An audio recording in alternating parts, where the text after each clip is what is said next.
আসসালামু আলাইকুম, সবাই কেমন আছো আপুরা? আলহামদুলিল্লাহ আমি ভালো আছি। আজকে আমার আপুদেরকে আমি হাতার তালপাট কাটিং করে দেখাবো। আজকে যে মেজারমেন্টটা নিয়েছি সে মেজারমেন্ট নিয়ে কাটিং করব। দেখো 44 সাইজ। আমি অনেক সময় যখন বেসিক দেখাই আপুরা বলো যে আপু মেজারমেন্ট দিলে একটু ভালো হয়, সেজন্যই। তো 44 সাইজের জন্য আজকে হাতের তালপাট কেটে দেখাবো। দেখো 44 সাইজের জন্য আমরা 1 ইঞ্চি পরিমাণ হাতের তালপাট কাটিং করব। এটা সরিয়ে ফেলি। হ্যাঁ, দেখো হাতার তালপাট কাটিং করার পূর্বে কিন্তু হাতা কাটিং করতে হবে। হ্যাঁ, আর হাতা কাটিং করার জন্য বেসিক জানতে হবে। আশা করি তোমরা বেসিক জানো হাতা কাটিংয়ের, তাই না? কারণ স্টেপ বাই স্টেপ আগে হাতা কাটিং জানতে হবে, তারপর তালপাট, তারপর হচ্ছে কি ফুল কাটিং হবে। এর আগে তো হচ্ছে না। তা আশা করি তোমরা হাতার তালপাট হাতা কাটিং করতে জানো। হাতা কাটিং করা তো সহজেই। আমি যেহেতু আজকে 44 সাইজের জন্য কাটিং করব, তো আমি একটা হাতা আগে কেটে নেই, কি বলো? ওকে, এখানে যতটুকু আছে ততটুকু 44 সাইজের জন্য যথেষ্ট। এখানে প্রায় 9 ইঞ্চি থেকে একটু কম আছে, তো এটা 44 সাইজের জন্য পারফেক্ট, কোনো সমস্যা নেই। আমি একটু ডাউন শেপটাও ড্রয়িং করে দিই। হাতা কাটিং করার জন্য ডাউন শেপ কিন্তু খুব ইম্পর্ট্যান্ট একটা বিষয়। মাপ ঠিক আছে কিনা আমি একটু দেখতে চাচ্ছি। হাতা কাটিং তো তোমরা পারো, তাই না? আপুর তো আসলে হাতা কাটিং দেখানোর প্রয়োজন নেই। এটা শর্ট হাতাই নিলাম, মানে কাগজে আমার যতটুকু আছে ততটুকুই নিলাম। এতটুকুর মধ্যে 44 সাইজ হয়ে যাবে। হাতাটাকে একটু কেটে নিই।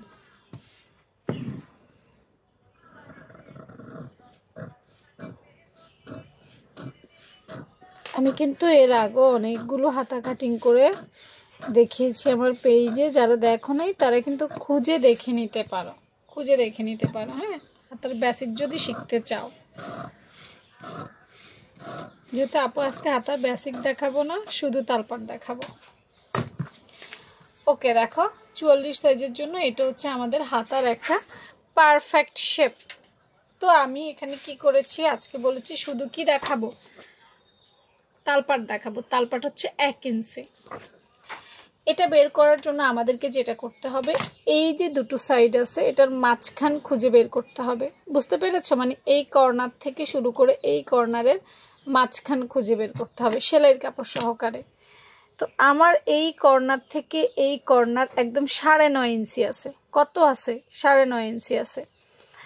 তো আমি যদি 9 ইঞ্চি করেও ধরি, তাইলে 4.5 ইঞ্চিতে হচ্ছে মাঝখান, 4.5, মানে টোটাল কথা হচ্ছে মাঝখান বের করবো। এটা আন্দাজিও চোখ দিয়েও বের করা যায়। এই যে মাঝখান বের করব। মাঝখান বের করব কেন? মাঝখান বের করব এই 1 ইঞ্চিটা বের করার জন্য। এই 1 ইঞ্চি বের করার জন্য মাঝখান বের করব। তো দেখো এখানে দাগ দিয়েছি, এখান থেকে আপু 1 ইঞ্চি খুঁজে বের করব। এই হচ্ছে আমাদের 1 ইঞ্চি। ঠিক আছে, এই যে সুন্দর করে 1 ইঞ্চি, 1 ইঞ্চি থেকে বেশি করা যাবে না, 1 ইঞ্চি।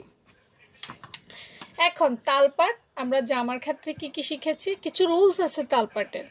যেমন তালপাট জামার মধ্যে যেরকম কাটতে হবে, যেই সাইজের হাতার মধ্যেও সেরকম কাটতে হবে। অর্থাৎ একটা পারলেই তুমি 2টা পেরে যাবা। তো 44 সাইজের জন্য আমরা তালপাট 1 ইঞ্চি পরিমাণ কাটবো এবং 1 ইঞ্চিটা দাগ দিয়েছি। জামাতেও ফ্রন্ট পার্ট মানে সামনের পার্টে কাটবো, হাতাতেও ফ্রন্ট পার্ট সামনের পার্টে কাটবো। তো এটা দুটো পার্ট। দেখো এই একটা পেছনের পার্ট, এই একটা সামনের পার্ট, দুটো পার্ট না? হ্যাঁ। তো এখানে আবার 1 ইঞ্চি আপু দাগও নিয়ে নিছি, দেখছো এখান থেকে দাগ দিয়ে নিছি। হ্যাঁ, এখন এইটা এখানে গিয়ে মিলবে। এই যে আস্তে আস্তে খেয়াল করো, এই আস্তে আস্তে এই রাউন্ড শেপ হয়ে এটা আস্তে আস্তে আস্তে আস্তে এখানে গিয়ে মিলবে। আবার এই সাইডের যেটা সেটাও আস্তে আস্তে এখানে গিয়ে মিলবে। এই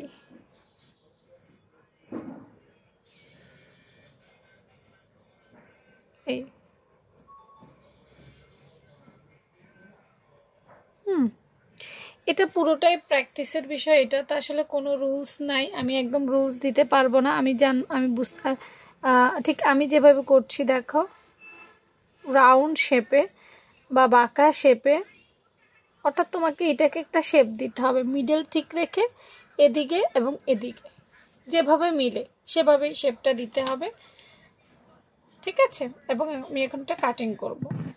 এই উপরের পার্ট, শুধু উপরের পার্ট যেটা সামনে থাকবে, সামনের পার্টে থাকবে সেইটা, এখান থেকে আমরা হালকা করে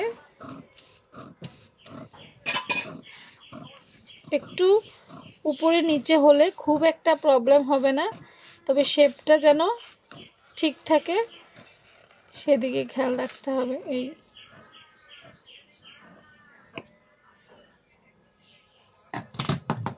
এই যে দেখো তালপাট বের হয়ে গেছে, বুঝেছ? এটাই হচ্ছে আমাদের তালপাটের শেপ।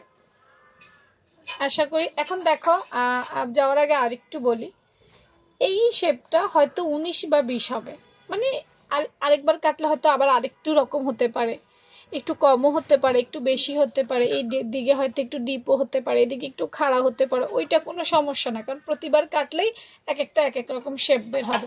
বাট সিস্টেমটা হচ্ছে এরকম, বুঝতে পেরেছ? হ্যাঁ। আর এটা সেলাইয়ের পর যেহেতু তালপাটের শেপটা বোঝা যায় না, তাই অত একটা টেনশন করার দরকার হয় না তালপাটের ক্ষেত্রে, হাতারও ক্ষেত্রে আর কি। কিন্তু তোমাকে এই নির্দিষ্ট পরিমাণ অবশ্যই কেটে নিতে হবে, এক একজনের এক এক রকম শেপ আসে, তার মানে কারোটাই সঠিক বা কারোটাই আমি ভুল বলছি না, বুঝতে পেরেছ? তো ভালো থেকো সবাই, আল্লাহ হাফেজ।